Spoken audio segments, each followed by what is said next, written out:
Alors, un musée, c'est pas quelque chose qui est figé. Un musée, il doit bouger, et notamment, il doit bouger en s'enrichissant avec toujours la possibilité d'avoir de nouveaux objets, de nouvelles œuvres qui rentrent dans les collections du musée. Alors, c'est par exemple le cas de ce tableau qui s'appelle Le Cortège des Géants, qui est un tableau qui est dû à un peintre bruxellois, Marcel Canel. Il est signé et daté en haut à droite, 1941.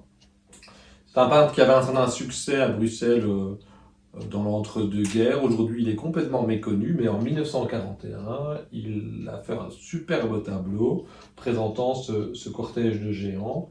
Et quand on a eu la capacité de l'acquérir pour qu'il rentre dans les collections de la Maison des Géants, bien entendu, nous n'avons pas hésité.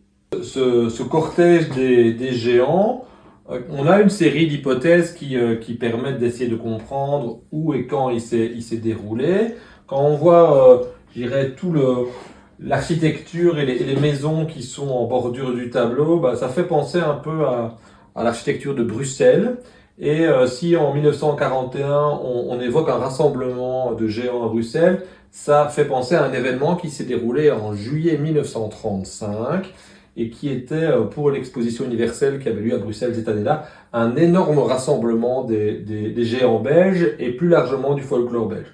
Or, c'est le cas, on a une vingtaine de géants sur le tableau, mais on peut deviner aussi un groupe de Gilles de Binge, des fanfares, on a des lanceurs de drapeaux, un groupe de grosses têtes carnavalesques, avec tout ce public qui est là, qui est en train d'entourer et de faire la fête. Donc voilà, l'hypothèse, la représentation du cortège de 1935.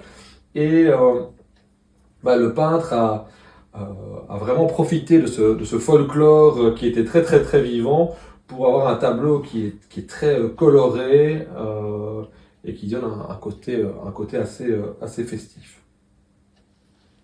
Alors parmi la vingtaine de géants qui sont représentés sur ce cortège, il y en a deux qui viennent date. Saurez-vous les reconnaître?